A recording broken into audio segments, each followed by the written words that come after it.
नमस्कार. ठरलं तर मग मालिकेचा आजचा म्हणजेच 11 जानेवारीचा भाग तुम्ही पाहत आहात. तर नागराजने आता सुमनला बेशुद्धीचं औषध देऊन तिला बेशुद्ध केलेलं असतं आणि आजूबाजूला कोणी पोलीस वगैरे नाही आहेत ना, हे पाहत पाहत आता तो सुमनला दुसरीकडे शिफ्ट करतो.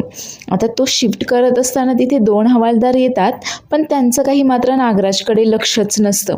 त्यामुळे तो आता सुमनला दुसरीकडे शिफ्ट करण्यामध्ये मात्र यशस्वी होतो. आणि तिथेच म्हणजे त्या गॅरेजच्या आवारामध्येच तिथे दुसरीकडे अजून काही अडगळीच्या खोली वगैरे असतात आणि तिथे आता या नागराजने सुमनला आणून ठेवलेलं असतं आणि तिथे आणून ठेवल्यानंतर देखील तो तिचे हात पाय बांधून ठेवतो. सुमन मात्र अजून देखील बेशुद्धच झालेली असते त्या बेशुद्धीच्या औषधामुळे. तर नागराज आता खिडकीतनं बाहेर डोकावून पाहत असतो. तर आता मग सायली, अर्जुन आणि इन्स्पेक्टर सावंत आणि त्यांच्याबरोबर एक महिला कॉन्स्टेबल असते, ते देखील आता त्या लोकेशनचा शोध घेत घेत त्या गॅरेजपर्यंत पोहोचलेले असतात. आता नागराज पाहतो की सायली, अर्जुन देखील आता तिथे पोहोचलेले आहेत. त्यामुळे आता नागराज थोडासा घाबरतोच. तर सायली बोलत असते की सुमन काकूंचं हेच लास्ट लोकेशन आहे ना, पण हे तर एक अडगळीचं गॅरेज दिसतंय. सुमन काकू इथे काय करत असतील? तर नागराज मात्र त्यांना पाहून चांगलाच घाबरलेला असतो आणि विचार करत असतो की हे दोघेही आता इथे येऊन पोहोचलेत आणि यांनी इथे पोहोचण्याआधी मला महिपतला देखील तिथून हलवायला पाहिजे. आणि तो कसा तरी लपत छपतच आता महिपतपर्यंत येऊन पोहोचतो आणि त्यालाही आता तिथून घेऊन जायचं म्हणून त्याचे पाय सोडत असतो. पण महिपत मात्र लगेच आरडाओरडा करायला लागतो. काय रे नाग्या, कुठे नेऊन ठेवलंयस तुझ्या बायकोला आणि मला कुठे नेऊन ठेवणार आहेस? आता तू सांग पटकन, कुठे नेऊन ठेवणार आहेस? आता मग हा नागराज विचार करत असतो की हा तर लईच आरडाओरडा करतोय, याला देखील आता सुमनसारखंच बेशुद्ध करावं लागणार आहे. आणि तो लगेच आता कापडाचा बोळा महिपतच्या तोंडामध्ये कोंबतो आणि बाहेर पाहत असतो. तर काय आता सायली, अर्जुन, पोलीस सगळेच आता त्या गॅरेजच्या बाहेर गराडा घालून मग पाहत असतात. आता हा नागराज त्यांचा कानोसा घेतो की आता हे तर बाहेर आहेत, मग आता या महिपतला इथून कसं शिफ्ट करणार? आणि हे जर चुकून आत आले तर आता महिपत आणि नागराज दोघेही अडकणार म्हणून. आता हे सगळेच जण आता गॅरेज सोडून गॅरेजच्या आवारातच इकडे तिकडे सगळीकडे शोधाशोध करत असतात की हेच लास्ट लोकेशन होतं, मग इथे कोणी सुमन दिसते का वगैरे. तर नागराज मात्र खूप जास्त घाबरून गेलेला असतो. तर महिपत मात्र आरडाओरडा करत असतो. तो तोंडातला बोळा देखील काढून टाकतो आणि आता जोरजोरात ओरडायला सुरुवात करतो. पण तेवढ्यातच मात्र तन्वी तिथे येते आणि ती परत एकदा महिपतच्या तोंडामध्ये कापडाचा बोळा कोंबून त्याला गप्प करते. आता नागराज उलट तिला चिडतो व बोलतो की तू लवकर आली असतीस तर काय झालं असतं? आता तर सायली, अर्जुन देखील इथपर्यंत पोहोचलेत, ते येण्याआधीच आपण महिपतला इथून शिफ्ट केलं असतं. त्यावर तन्वी त्याला बोलते की हो, मी दुसऱ्या कामामध्ये अडकले होते आणि तुम्हाला काय झालं होतं त्याला शिफ्ट करायला वगैरे. आता इथे दोघांचेच भांडणं सुरू होतात. पण तरी देखील आता महिपत मात्र ओरडायचा प्रयत्न करतच असतो आणि त्याचाच आवाज ऐकून इकडे सायली, अर्जुन आणि पोलीस कॉन्स्टेबल देखील त्याचा आवाज ऐकतात आणि त्यांच्या लक्षात येतं की हा आवाज तर गॅरेजच्या आतून येतोय आणि ते आता गॅरेजकडे यायला निघालेलेच असतात. तर महिपतला घेऊन हे दोघेही आता त्याला शिफ्ट करण्यासाठी निघालेले असतात. पण तेवढ्यातच ती गॅरेजची खिडकी असते, तिथनं आता महिपतच्या आवाजाचा कानोसा घेत घेत सायली, अर्जुन तिथपर्यंत पोहोचलेले असतात आणि आत डोकावून पाहायचा प्रयत्न करत असतात की आत काही दिसतंय का. आता सायली, अर्जुनला तिथे पाहून मात्र तन्वी आणि नागराज खूप जास्त घाबरून जातात. आता महिपतला तर मात्र हा त्याच्या सुटकेचा मार्ग दिसत असतो. त्यामुळे महिपत लगेचच तडफड करून त्यांच्या तावडीतून कसाबसा सुटायचा प्रयत्न करत असतो. पण ते दोघांनीही त्याला मात्र घट्ट पकडून ठेवलेलं असतं. आता ते गॅरेजच्या आत डोकावून पाहत असताना या सायली, अर्जुनला काही दिसत तर नाही. तेवढ्याच सायली बोलते की हे गॅरेज तर कित्येक दिवसापासून असंच ओसाड पडलेलं दिसतंय. त्यावर अर्जुन बोलतो हो, पण सुमन काकूचं लास्ट लोकेशन तर हेच आहे, मग सुमन काकू इथे का आली असेल? आता मात्र महिपत स्वतःची सुटका करून घेण्यासाठी जास्तच धडपड करत असतो. आता तो या दोघांनाही आवरत नसतो, एवढी धडपड त्याची सुरू असते सुटण्यासाठी. त्यामुळे नागराज बोलतो की आता त्याला सुटकेचा मार्ग दिसतोय, तर कशी अंगात एनर्जी आली आहे, कसा धडपड करतोय तो. आणि तेवढ्यातच तन्वी बोलते की हो, आता याला शांत करावं लागेल आणि त्यासाठीच तर मी इथे आली आहे ना. आता तन्वी लगेच तिच्या खिशातनं एक रुमाल आणि ते गुंगीचं औषध काढते आणि त्या रुमालावर टाकून आता कसं बसं दोघे जण आवरत त्या महिपतच्या नाकाजवळ तो रुमाल नेतात आणि त्याला देखील बेशुद्ध करतात. तर इकडे सायली आणि अर्जुन आता त्या खिडकीतनं डोकावून पाहायचा प्रयत्न करत असतात की गॅरेजच्या आतमध्ये कोणी दिसतंय का वगैरे, पण त्यांना काही त्या काळोखामध्ये कोणी दिसेना. तर इकडे नागराज आणि तन्वी देखील वाट पाहत असतात की आता हे सगळेजण इथून कधी निघून जातील की जेणेकरून आता आपल्याला महिपतला शिफ्ट करता येईल. त्यामुळे आता तन्वी शक्कल लढवते आणि नागराजला बोलते की तुम्ही इथेच थांबा, मी आलेच 2 मिनिटामध्ये. त्यावर नागराज बोलतो की आता तू कुठे चालली आहेस याला एकट्याला सोडून. त्यावर तन्वी बोलते की इतकं सगळं सांगायला वेळ नाही आहे माझ्याकडे, मी आलेच. आता तन्वी काय करते की त्या गॅरेजच्या मागच्या बाजूला येते आणि आरडाओरडा करते की वाचवा वाचवा, मला वाचवा. आता तिचा हा आवाज ऐकून सगळ्यांचं लक्ष तिच्याकडे वेधलं जातं आणि नागराज मात्र याच संधीचा फायदा घेतो आणि नागराज आता महिपतला घेऊन दुसरीकडे शिफ्ट होणार असतो. तर तन्वी मात्र या सगळ्यांचं लक्ष वेधून त्यांना त्या गॅरेजपासून लांब घेऊन जायचा प्रयत्न करते. आता दुसऱ्या बाजूने आवाज येतोय म्हटल्यानंतर सायली, अर्जुन आणि सगळे पोलीस कॉन्स्टेबल वगैरे सगळे काही त्या आवाजाच्या दिशेनेच पळ घेतात. तर तन्वी मात्र असाच आवाज काढत वाचवा वाचवा असं ओरडत त्यांना आता त्या गॅरेजपासून खूप दूर घेऊन येते. आता तिथे ती एका झाडाच्या आडोशाला लपते. तर सायली, अर्जुन देखील तिचा पाठलाग करत माग करत तिथपर्यंत पोहोचलेले असतात. तेवढ्यातच सायलीचं लक्ष तिच्याकडे जातं आणि सायली ओरडते की त्या झाडाच्या आड कोणीतरी लपलंय. आता सर्वच जण तिचा पाठलाग करत करत पळत असतात. तर तन्वी मात्र गॅरेजपासून बऱ्याच अंतरावर येते आणि तिथे एक मातीचा ढिगारा असतो. तर त्या ढिगाऱ्याचा आडोसा घेऊन ती तिथेच लपून बसते. तर इकडे सगळेजण तन्वीला शोधत असतात, पण ती काही कोणाच्या हाती लागत नाही.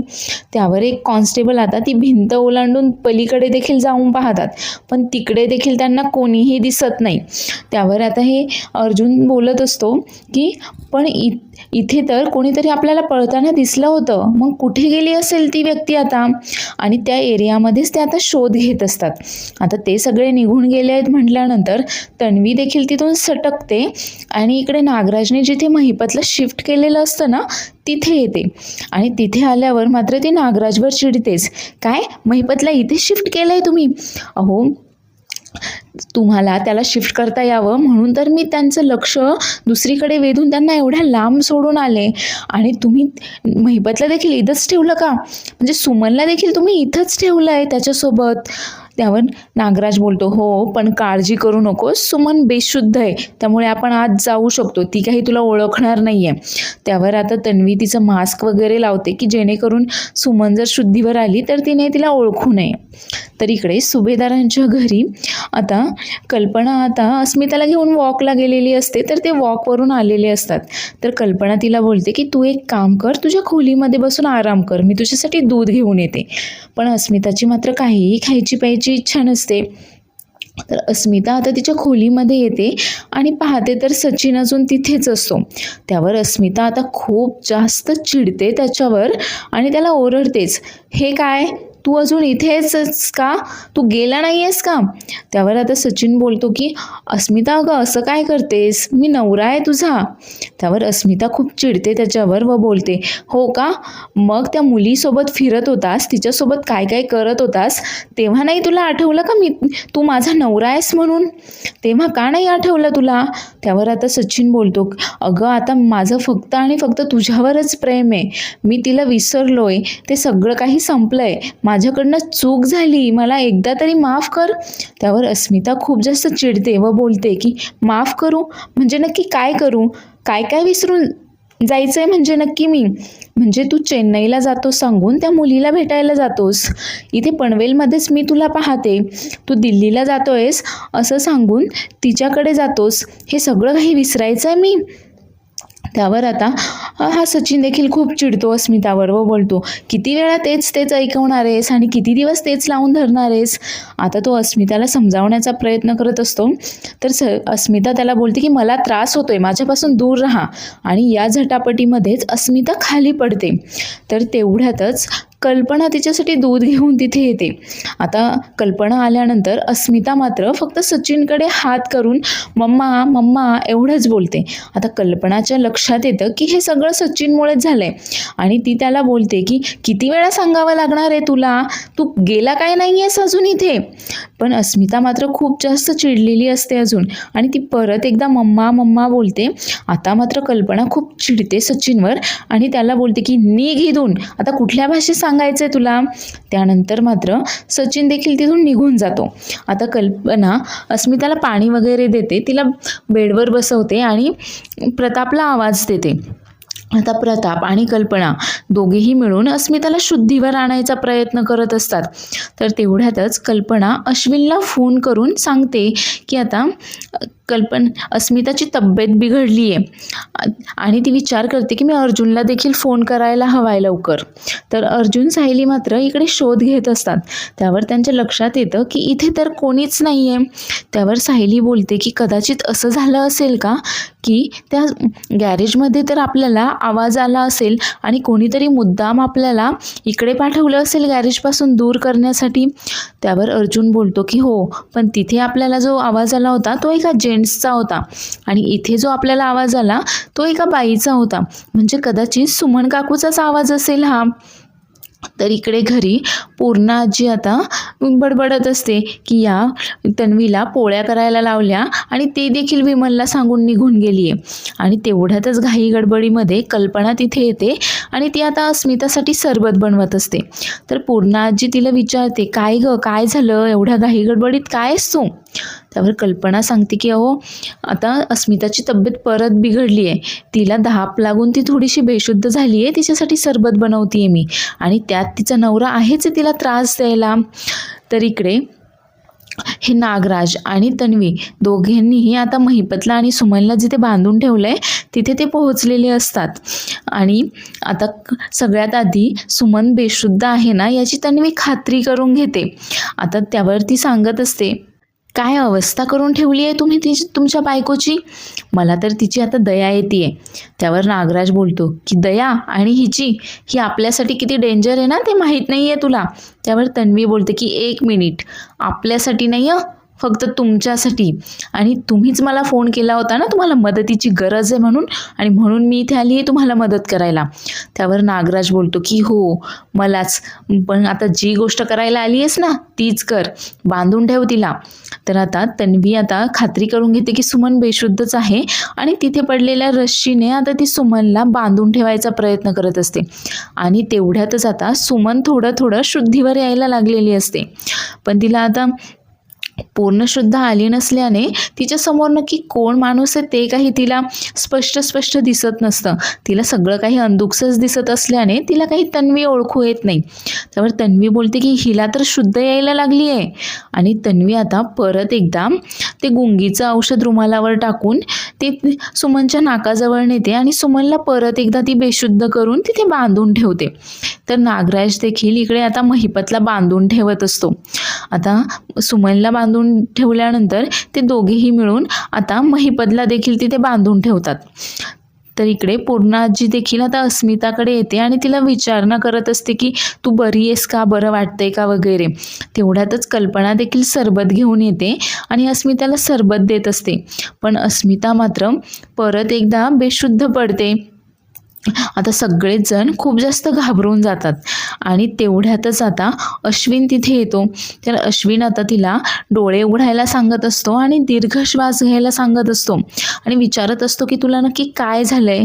पण अस्मिता मात्र पूर्णपणे बेशुद्ध झालेली असते, तिला काय चाललंय काहीही समजत नसतं आणि तिच्या काळजीने बाकी सर्वच जण देखील अस्वस्थ झालेले असतात. त्यावर आता अश्विन तिला चेक वगैरे करतो आणि सांगतो की हे सगळं काही स्ट्रेसमुळे झालंय, म्हणजे आत्ता घाबरण्याचं काही कारण नाही आहे, पण परत जर असं काही झालं तर हे डेंजर असू शकतं. तर आता या गॅरेजमध्येच अजून देखील सुमनला डांबून ठेवलंय या संशयाने आता सगळेजण परत एकदा त्या गॅरेजकडे येतात. आता मात्र ते गॅरेजमध्ये शिरतात आणि इकडे तिकडे शोधाशोध करत असतात. तर तेवढ्यातच अर्जुनला तिथे रश्शीचा एक तुकडा सापडतो. त्यावर अर्जुन बोलतो की इथे रश्शी सापडली आहे, याचाच अर्थ या रश्शीने इथे खुर्चीवर कुणाला तरी बांधून ठेवलेलं असणार आहे. आणि तेवढ्यातच त्या दोघांचंही लक्ष आता तिथे टेबलवरच काही कागद आणि बॉटल्स वगैरे पडलेल्या असतात त्याच्याकडे जातं. आता तो कागद उचलतो अर्जुन आणि पाहतो की त्यावर तेलाचे डाग वगैरे असतात. आता सायली देखील तो कागद पाहते आणि बोलते, यावर तर तेलाचे डाग आहेत आणि तारीख देखील पहा कालचीच आहे, म्हणजे कालच इथे ज्या कोणी माणसाला डांबून ठेवलंय त्याच्यासाठी जेवण वगैरे कोणीतरी आणलं असणार आहे. आता या दोघांचा संशय मात्र एकदम खरा असतो. पण हे दोघेही विचार करत असतात की हे जेवण वगैरे इथे कोण घेऊन आलं असेल. आणि आता त्यांचा संशय मात्र खरा ठरतो. त्यावर सायली बोलते की म्हणजे इथे तितक्यातच तिला थांबवतच अर्जुन बोलतो की सुमन काकू, इथे बांधून ठेवलेली व्यक्ती म्हणजे सुमन काकूच असणार आहे. तर आता सगळेच जण तिथे अजून काही पुरावे वगैरे भेटत आहेत का किंवा सुमन सापडतीये का याचा शोध घेत असतात. मात्र सुमनला दुसरीकडे शिफ्ट केल्यामुळे तिथे काही त्यांना सुमन वगैरे कोणी देखील सापडतच नाही. तर पुढील भागामध्ये आपण पाहणार आहोत की महिपत आता त्याच्याच गुंडांची मदत घेऊन सुटलाय आणि त्याने नागराजला फोन केलाय आणि नागराजला सांगतो की नागोबा कसला, अरे तू तर अळई आहेस अळई. आता नागराज मात्र खूप घाबरतो महिपतचा फोन आल्यावर व बोलतो की तू सुटलायस कसं काय वगैरे तो विचारायचा प्रयत्न करत असतो. आता मात्र महिपत नागराजची वाट लावणार आहे हे मात्र नक्की आहे. तर इकडे शोधाशोध करत असतानाच कल्पनाचा फोन येतो अर्जुनला आणि कल्पना सांगत असते की अरे अस्मिताची परत एकदा तब्येत बिघडली आहे, सचिनचं आणि तिचं परत एकदा भांडण झालंय. आता हे ऐकून अर्जुन खूप चिडतो आणि बोलतो की मी घरी आल्यावर तो मला घरात देखील दिसायला नकोय. आता मात्र त्याला एक देखील चान्स द्यायचा नाहीये. तर अस्मिताची तब्येत बिघडल्यामुळे प्रताप देखील आता सचिनवर खूप जास्त चिडला आहे आणि तो आता त्याच्या विरुद्ध ॲक्शन घेतो. तो त्याला बोलतो की लवकरात लवकर तू इथून निघायचंस, परत जर तुझ्यामुळे माझ्या मुलीला काही त्रास झाला ना तर मग तुला फाशी कशी होईल याची सोय मात्र मी करेल. आणि त्याला धक्के मारतच प्रताप घरातून हकलवून देतो आणि परत या घराकडे किंवा अस्मिताच्या आयुष्यात येण्याचा प्रयत्न देखील करायचा नाही अशी धमकीच देतो. तर आजचा एपिसोड आवडला असल्यास चॅनेलला लाईक, शेअर आणि सबस्क्राईब करायला देखील विसरू नका. धन्यवाद.